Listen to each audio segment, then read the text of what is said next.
we fell apart just in time.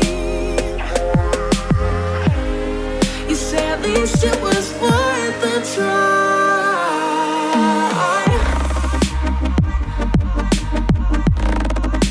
At least it was worth the try.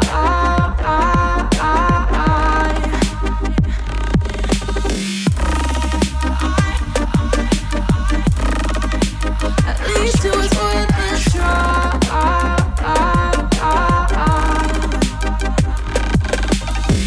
I drive from your place, miss your lips, but I hate the taste. No fun in this game. I will call our bluff, 'cause using bodies isn't good enough. Slow down, this ain't love. Well, we fell apart just in time. Ooh, you say at least it was worth the try.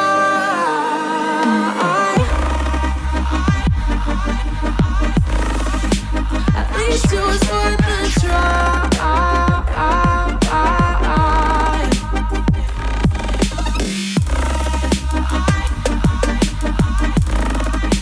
At least it was worth the try.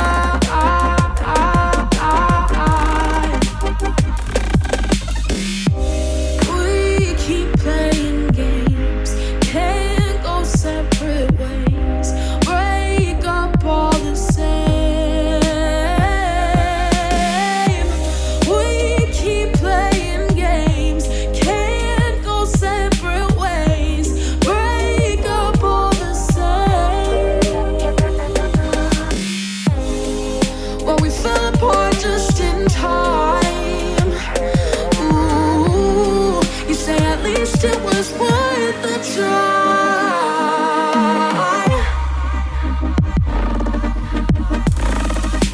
At least it was worth the try.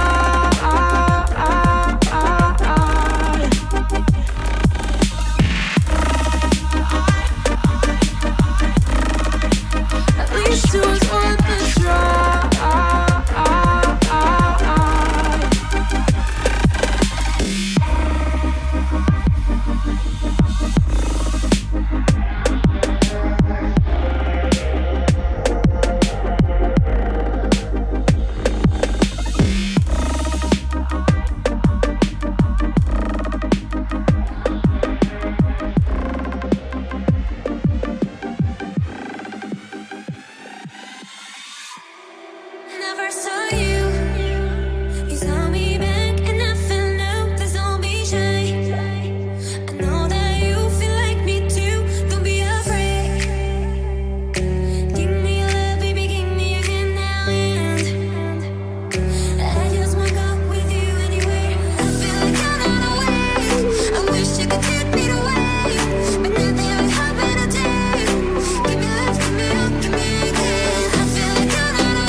Hi. Okay, so I'm going to the bookstore again. My friend just messaged me and she was like, "Do you want to go book shopping?" We like very tentatively talked about it a few weeks ago, and she was like, "Well, we talked about it, so is it like real?" And I was like, "Yeah, it's real. Like, you could literally say anything, and I'd be like, yeah, let's go." Like, I need no excuses to go to the bookstore. I'm really excited. Let's go. My Uber is here, so I have to leave.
Certain things ain't the same now.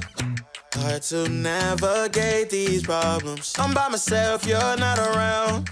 I tried to open up, it wasn't good enough. Put in my all and got nothing back.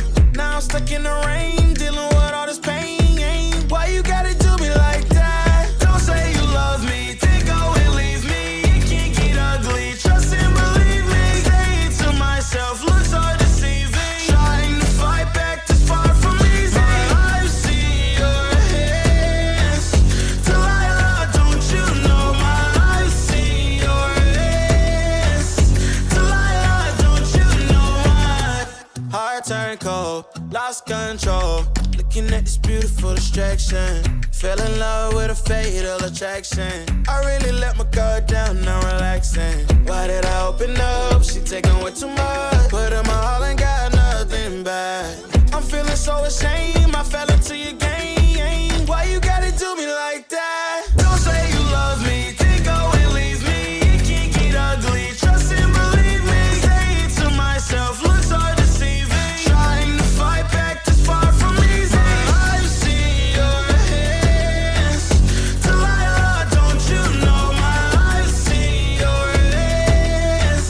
Delilah, don't you know my gave you all of me, had me so deceived. You chose to leave my life, so I'm on my own in the cycle. I can't believe. Don't say you love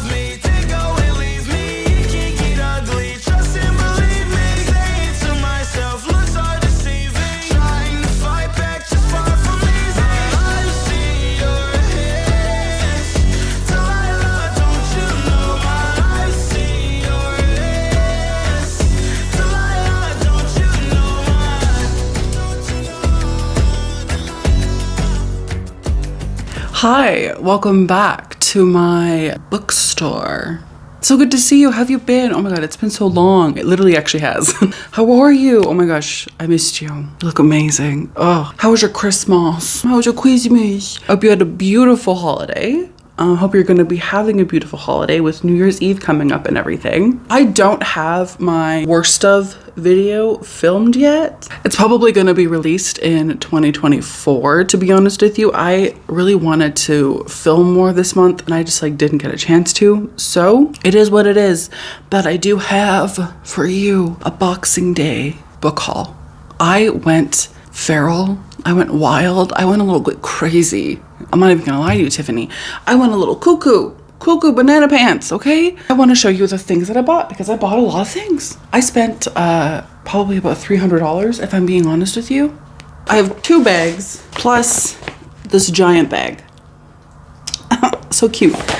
So we're gonna talk about the books that I bought. Honestly, my Christmas was very dull, very boring. But I knew that Boxing Day, I was gonna go book shopping. And I knew that on Boxing Day, I was gonna go fucking hog goddamn wild. And I did, Tiffany. Merry Christmas to me. Don't forget to subscribe to my YouTube channel, Jordaline Reads, the channel that you're currently watching, hopefully. Don't forget also to check out my Patreon. We do reading sprints. There's exclusive content on there. It's like a whole other thing. If you wanted to see more of my face, Patreon's a place to be because we're constantly on Patreon. Also, next week we're gonna have Gavin on the Patreon to discuss our book club pick, which I'm really excited for. Check out the Patreon. It's a wonderful place to be if you want to be places. And also don't forget to follow me on Instagram if you haven't already. I went to 2 bookstores on the 26th. I went to one location and then I went to a different location because I was like, I wanted to get the full effect. You know, I wanted to get everything that I wanted to get. Even though, honestly, I didn't make a list. I should have made a list, but I didn't make a list. I'm surprised with my purchases, just in general, because I didn't expect to buy these things, but I did. So anyway, okay. First things first, I picked up And Then She Fell by Alicia Elliott. Look at this book cover. Oh my god. Honestly, I'm gonna be honest with you, Tiffany, I bought this mainly for whatever's going on here. Like this, you could tell me anything. You know, like a woman just entrapped by trees. Who doesn't want that? Reading the synopsis for this, I am reminded of so many different horror novels and thriller novels. It's giving women horror, horror of women. So basically this is about this girl named Alice. Alice is living the dream life. And listen, you've heard me say this so many times, but Alice truly is living the dream life. She just gave birth to this beautiful little girl named Dawn. Her husband, Steve is super supportive, the best dad, the best husband. Not only that, but they just moved into this new neighborhood. It's really fancy. It's full of wealthy people. Their house is really nice, right? And so they're living there. Everything's fine. Blah, blah. Alice maybe isn't so happy. Alice feels like an imposter.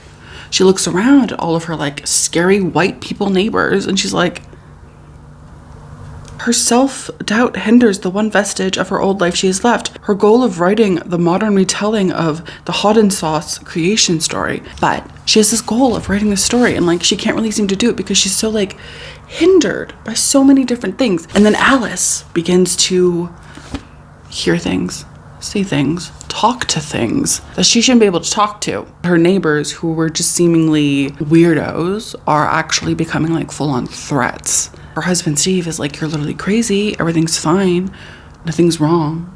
But Alice, she knows that something is deeply wrong. Alice cannot fight the feeling that something's very wrong, and that in her creation story lies the key to her and Dawn's survival. She just has to finish it before it's too late. Listen, it sounds really good. It sounds like a lot of other horror novels that I've read, but I'm still into it because I honestly love those kinds of horror novels. I love the horror novels where it's woman is seemingly crazy.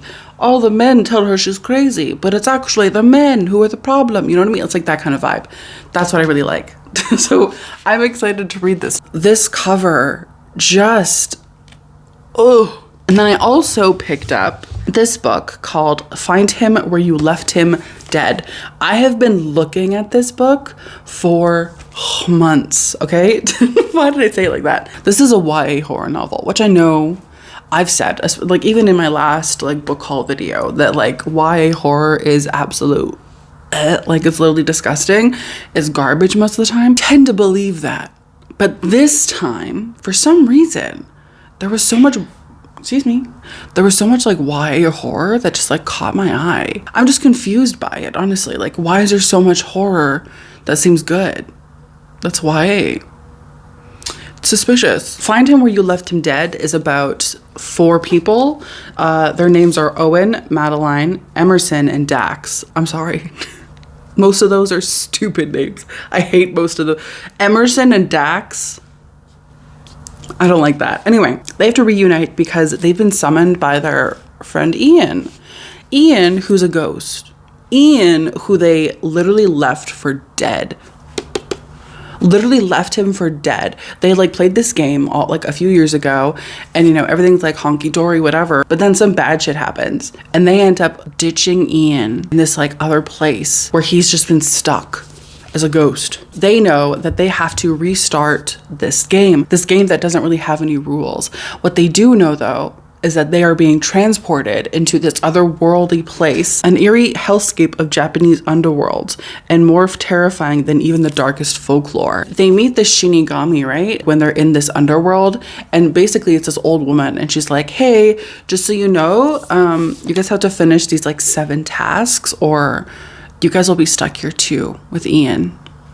Okay, even though these people now hate each other, like they used to be best friends. They used to be the bestest of friends. Now they all fucking hate each other. They're like, you're all cringe. They all think the other is cringe. They all think the other is weird. They all think the other is like fucking fake. But they have to work together to be able to even just get out of this place. Not only that, but also save Ian, who again, they left for dead. They left him. I think that's the part that really gets me, is the fact that they left their friend and this like Japanese hell horror show, and we're just like living their lives until eventually it was like, okay, you have to come back, you have to rescue me. Like, that's crazy. I'm really excited for this, to be honest. Again, like I said, I've been looking at it. Let me know down below if you've read this and what you thought of it. I'd love to know your opinion. The last book that I got from the first bookstore was The Changing Man. Look at this cover. Ugh. It's literally stunning. Again, this is a YA horror novel. Listen, if you watch the footage, you know that I was struggling to find anything that I really wanted, because like the adult horror I had seen before, I already own, or I just have no interest in. I was looking a lot at the YA, I was looking a lot at the middle grade. I had never heard of this author before. I'd never heard of this book. The synopsis intrigued me. And so I thought, you know what? Take a chance on the smart fat girl. This is about Iffy. Iffy isn't super happy. She's starting out at this like really prestigious school called the Nithercott School. Despite her having been like accepted into it, she's like also really worried about her parents, because her parents don't make that much money. They have to like pay for her tuition. It's really expensive. And also Iffy isn't like the kind of girl who's like wanting to like indulge these types of traditions, these types of like people. Do you know what I mean? But then the student, Malika, like, starts acting weird in the school. You know, Iffy's heard all of these rumors, all of these like legends and folklores about this changing man. When she starts to see that Malika is like acting weird, she's like, okay, what the actual F is going on? And only that, but she's also wondering like, is there a connection between this and Ben's older brother going fucking missing? Like literally disappearing into thin air, just gone. Iffy and her friend take it upon themselves to like try to uncover what is actually going on at this school. Honestly, the synopsis is super vague. Like, it's not giving me a lot. I don't even understand what the changing man is. There's also this like limerick at the back of the book. I'm excited to read this. The cover itself just got me. It honestly might be a thriller more than a horror novel. My brain is very slow today, Tiffany. I'm so sorry if I'm speaking slowly or whatever. I'm just like my brain is scrambled. I don't know what's going on. Bookstore's Boxing Day sale was like basically 30% to 40% off of hardcovers, which is why I bought, you know, these hardcovers, because they were on sale. Tell me why, Tiffany. I also picked up manga. Was not on sale. This was full price. I did pick up volume 15 and volume 14 of Blood on the Tracks by Shuzo Oshimi. If you don't know what this is about, you have been living under a rock. educate yourself on this, okay? Because these are so good. I'm really excited to continue on with this because I'm interested to see what's going to happen. Like, I'm wondering if his mom is going to come back. Like, what is going on? What is actually happening? I also picked up A Sign of Affection, volume 7. Look how pretty this is. I think I'm a bit behind on this. I think I've read up to volume 4. I think maybe volume 3. I need to catch up on it, but I'm so excited to read it. Like, look how pretty it is. Bag 2. So this is the big bag that I got on, again, the same day, day 1, at a different location. So this was the second store that I went to. I bought a few more books at this store than I did the first store, to be honest with you. I bought 8 books at the second store. 8. Let's start with this book, which was not part of the sale, but I still bought because it was on sale. I got it for $18 when the cover price is $24. And that is Bookshops and Bone Dust by Travis Baldree. This is also the Indigo exclusive, which I don't really know what that means.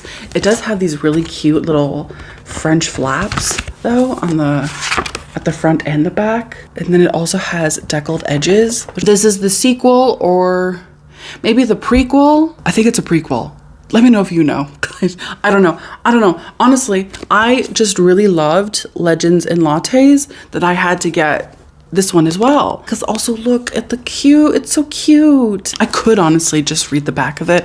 I'm just really lazy, Tiffany. I'm lazy. But yeah, I did buy this. Let me just talk really quickly about the manga that I bought from the second store, because again, it wasn't on sale. I still bought it though. I've never even heard of this series, but I saw this on the back of the cover and I was like, okay, riddle me curious, Batman. I got Super Morning Star volume 1 and 2. Look at how cute these are. It's BL. You're not surprised. This is what got me though, because I was looking at it, I was like, oh, it seems all right. I have like a hair on my face and it's getting very itchy. I don't know what the fuck is going on. It says a BL rom-com for fans of Sasaki and Miyano. It said Sasaki and Miyano and I thought, yeah, I'll read that. I will read that. It could be trash. I don't know. This one doesn't have plastic on it, but this one does. This one is honestly rated 18 plus. This one is rated 16 plus. So the second volume apparently gets quite steamy. I did not read the synopsis. Again, I just saw Sasaki and Miyano, and so I bought it. I will let you know if and when I read these and what I think of them. Literally, you could put a turd in saran wrap and just put like a little sign that said like, for fans of Sasaki and Miyano, and I would buy it, Tiffany. I would buy that turd. Like it was gold.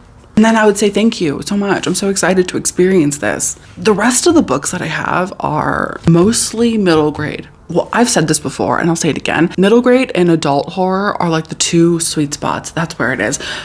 YA horror usually sucks. And I think what it is, honestly, is the fact that YA horror always tries to put like a fucking romance into it, even though literally no one is asking for a romance with their horror.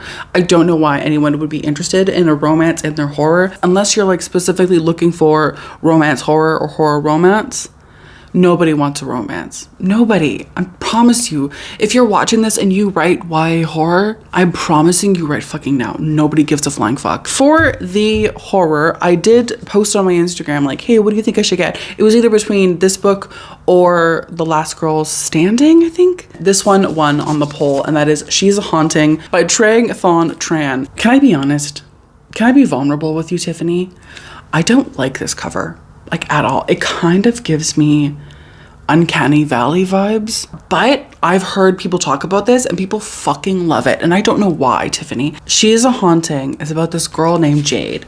Jade is in Vietnam to visit her estranged father, and she has one goal basically, which is to like survive the 5 weeks that she has to be there so that she can get a little bit of money out of this motherfucker, okay? Jade has to pretend that she's straight, that she's like a good girl, you know, that she's Vietnamese enough, that she's American enough to appease her father. Usually, that would be easy enough, whatever. But the house has other plans. The house at night leaves Jade paralyzed. She wakes up in the middle of the night to the sound of thrumming coming from the walls as like bugs and their little fucking legs scurry all over her. Their legs and feelers in places they don't belong. She finds curious traces of her ancestors in the gardens they once tended. And at night, Jade can't ignore the ghost of a beautiful bride who leaves cryptic warnings. Don't eat. Neither Ba nor her sister Lily believe anything strange is happening. With help from a delinquent girl, Jade tries to expose the house's rotten appetite. It also says, this house eats and is eaten.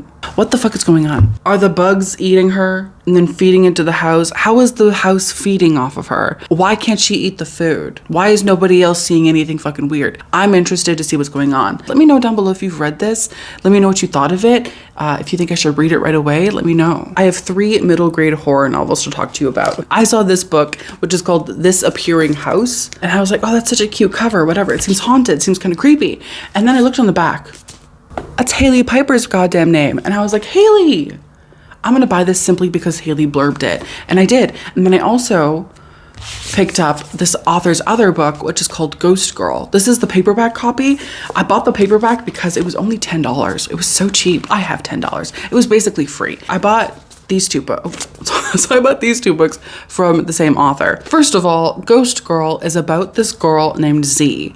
Z loves ghost stories, okay? She loves anything spooky, anything ooky, anything dooky. Dookie is poop, isn't it? I think it is. She loves scary shit, okay?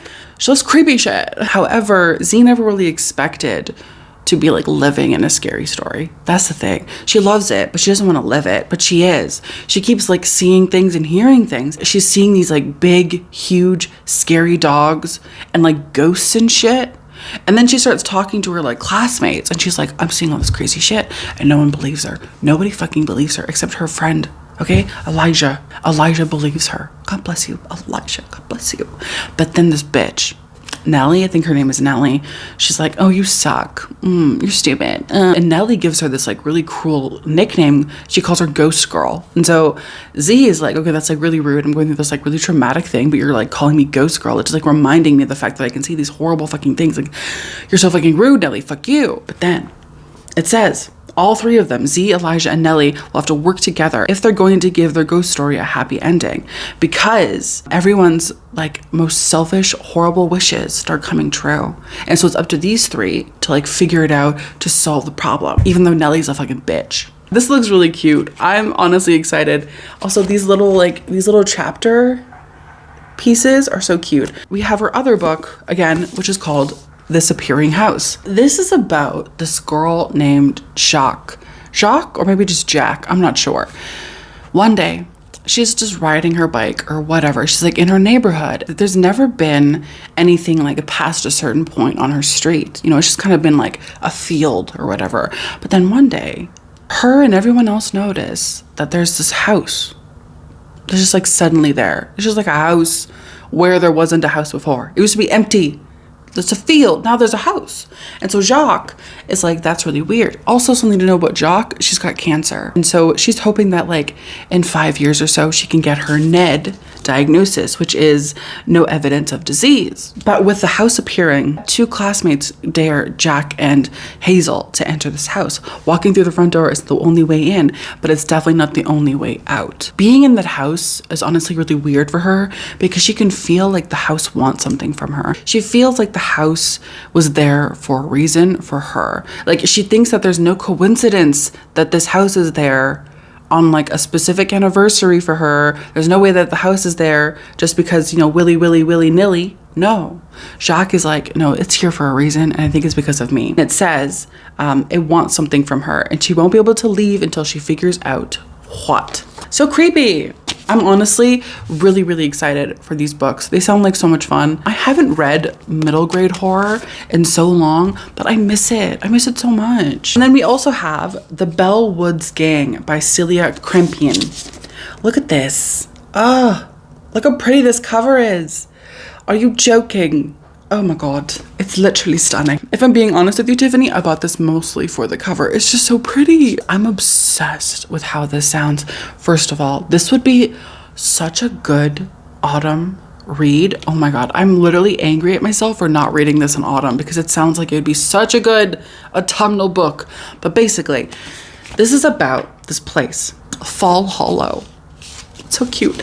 Everybody knows that it's haunted. Everybody, like literally everybody. Your mom, your mom's mom, your mom's mom's cousins, grandma's dog knows that Falls Hollow is haunted, okay? And honestly, it's been haunted since Abigail Snook went into the forest and just like disappeared. No one ever saw her again. She's gone, poof, nowhere. So everybody knows that it's haunted by Abigail. Every single year, they have this like weird tradition where they play the Bellwoods game, in which 3, I think like 6th graders are chosen to go into the forest. They have to go into the forest and ring a bell so that, you know, they can save the town from Abigail. It's like a tradition, whatever. It's our main character, Bailey's year to do this. She's hoping, honestly, that she can ring the bell because she's also heard that the person who does ring the bell gets like a wish, gets like something to come true for them. And so Bailey is like, okay, if I go into that fucking forest on Halloween and I ring that goddamn bell, I'm gonna make sure that my grandma isn't sick anymore. Which, like, Jesus, literally I read that in the synopsis and I was like,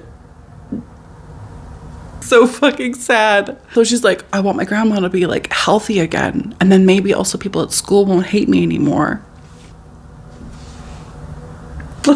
Literally, I can already feel that this is the kind of book that would make me sob. Like, it's like cute, but it's also really sad. Is Abigail's ghost really haunting the woods? One thing's for sure, something sinister is at play, waiting for them all in the woods. Dude, this sounds so good. And I'm really angry, honestly, that I did not read this during autumn because it sounds so cute and sad. Also, lastly, for day 1, we have A Study in Drowning. Again, this is another YA novel. What the fuck am I doing? Why did I buy so many YA books, Tiffany? I don't know, but I did. I'm an idiot for it. We both know that. We both know that for sure. Honestly, the reason I bought this, obviously, is because it's like dark academia vibes. Duh. So A Study in Drowning is about this girl named Effie. Effie loves and believes in fairy tales, okay? Because she's been haunted by the image of this like fey king. Really, honestly, the only solace that she really finds is in this book by this woman named Emery Madrids, and it's a book about a mortal girl falling in love with like a fey king. The mortal girl ends up destroying the king. Effie's tattered copy is like all that she has, really. It's all that's really like keeping her afloat, you know what I mean? So she's at this college, it's like a very prestigious place or whatever, and there's this contest to redesign the author of that book's house. And Effie feels certain that it's like her destiny to do it because she's like, I know this bitch better than literally anyone, any of you bitches. So, but this manor is like an impossible task. Like, it's decrepit. It's like on the brink of fucking destruction. It's like right next to this like sea, this like crazy hungry sea. When Effie arrives, somebody's already there. This like crouchety, like studious kid who was just like annoying or whatever. His name is Preston, which is like, ugh. Not only is he like the worst just in general, but he's also like dead set on proving that Effie's favorite author, this author's whose house he's staying in, is like a total fraud. He's like determined to be like, no, your favorite is awful and like you have bad taste, obviously. But then, as the 2 rival students investigate the reclusive author's legacy, piecing together clues through his letters, books, and diaries, I guess it's a man, they discover that the house's foundation isn't the only thing that can't be trusted. There are dark forces, both mortal and magical, conspiring against them, and the truth may bring them both to ruin. Interesting. Honestly, I'm excited. It sounds kind of like dark academia-ish, kind of like magical. We'll see. The next bit of books that I have are from the second day, the 27th, where I went back to the bookstore with my friend. I bought 4 more books. I have never heard of this book, never heard it, but I saw the cover and I was like, that's so creepy. And again, middle grade dude. Middle grade just knows. Scare Waves by Trevor Henderson. Look at this cover. Are you joking? This is about a small town called Beacon Point. And Beacon Point isn't like a normal town. It's not like, you know, like Stars Hollow or something like that.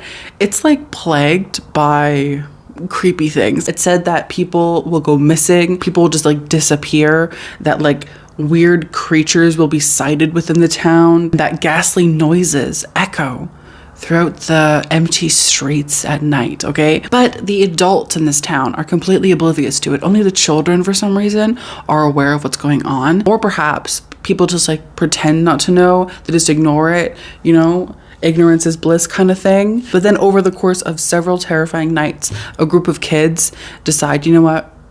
We're not fucking around anymore, okay? We're finding the fuck out. They decide to go face to face with the horrors hiding within their sleepy town. And they're kind of guided by this like radio host guy who's like super mysterious. They don't really know what the fuck's going on with him. They must work together to follow the clues to a frightful secret before it eats them alive. Dude, it sounds so cute. It sounds so fun. And this cover, it kind of gives me the same vibes as Cassandra Caw's book, which Nothing But Blackened Teeth. It's like the same kind of smile. It's creepy. The last middle grade horror that I'm going to talk about that I got is called The Nightmare King by Daka Herman. I read Daka's first book, which I think was called Hide and Seekers. Is that what it was called? I can't remember. This is their next book, or like their latest book, I think. And I'm so excited. I loved Hide and Seekers, or Hide and Seek. I think it was just called Hide and Seek. Either way, I loved that book so much. It was so much fun.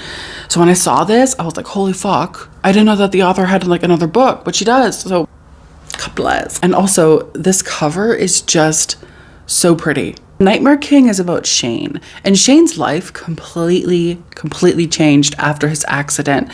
One minute, he's just like a normal kid. He's just like living his goddamn life. The next minute, he's some weirdo who like, you know, came back from the dead or whatever, and everyone's freaked out by him. What makes it worse though is that like whenever Shane goes to sleep, he has these horrible nightmares about what he calls the Nightmare King. Whenever he's asleep, he goes to this dark world where the Nightmare King resides. And so he's like terrified to sleep. I mean, who fucking wouldn't be? Because he knows that the Nightmare King is just like waiting to snatch up little fucking kids, right? And be fucking creepy or whatever. Shane is like, not gonna happen to me. Not gonna happen to me. Not today, not tomorrow. I already almost died. You think I'm gonna do it again?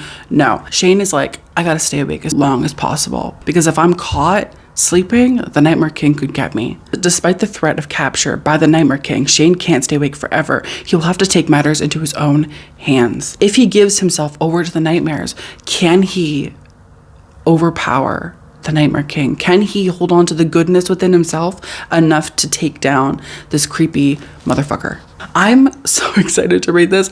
Like I said, her other book was stunning. We have 2 books left in this book haul.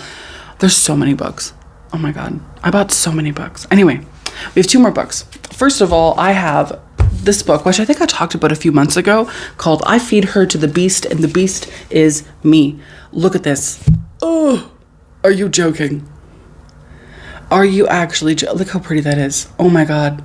This is about this girl, right? I forget her name. Lore. Her name is Lore. And she is like a ballerina. She's like really frustrated with the system, basically. She's like, all of these white bitches get all of the praise and get all of these like accolades because they're white and pretty, whatever. But being a black girl, she's like, I'm just as talented, if not more fucking talented, and I'm getting like half the recognition. What the fuck is this about? So Lore goes into the catacombs. You know how you just go into the catacombs sometimes. And she meets with this like river demon, because there's like this river of blood in the catacombs. Not really, I don't think. There's like a river of blood, and there's something in the river. And she's like, hey, river god or whatever, make me better than everyone. And he's like, sure. Yeah, I'll do that.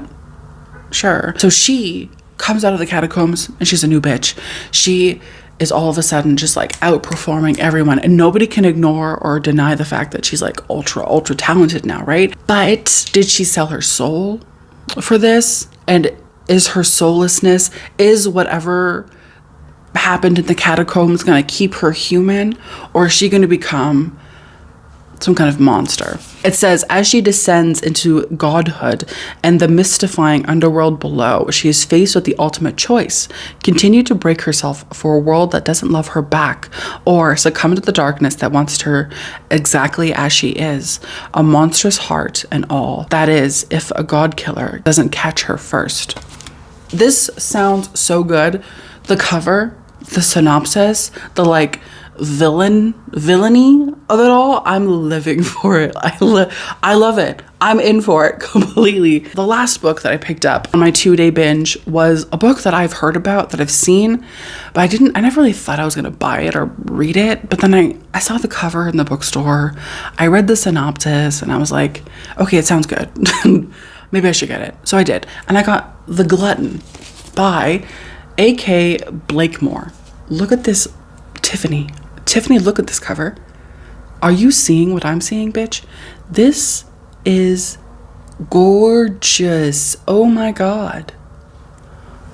Listen, I think out of all the covers, this is the one where I think I would give up everything for this. Not only just like the title, but like the bird, the flowers, like, oh. Okay, I don't know if this is like based on a true story or not. Let me know if you know. This is set in 1798, France.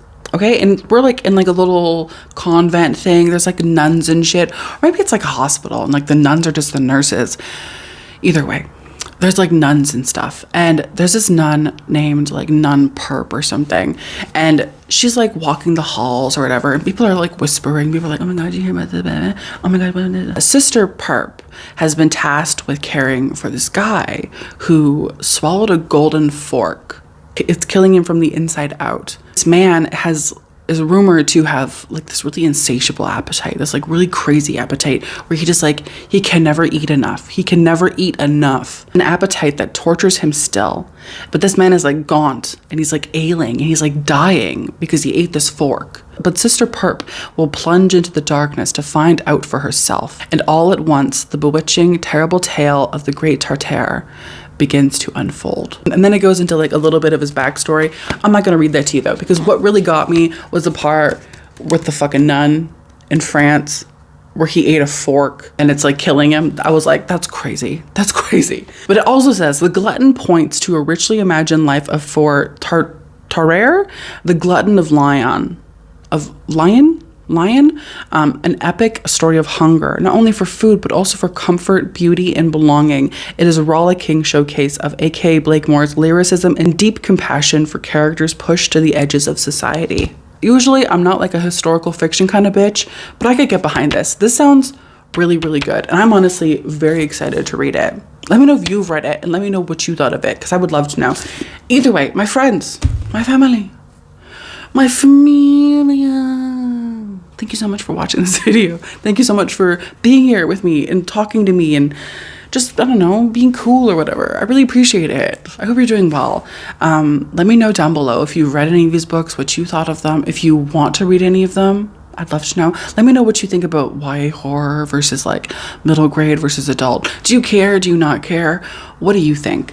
And also, yeah, let me know what you think I should read first. I would love to know. Don't forget to hit subscribe because we talk about spooky shit, talk about creepy shit, talk about the glutton and the beast and me and shit.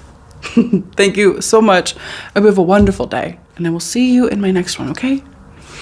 Bye. See you later, Tiffany. It was so good seeing you. Stay beautiful, stay gorgeous, stay humble, pop your pussy. Bye. Bye.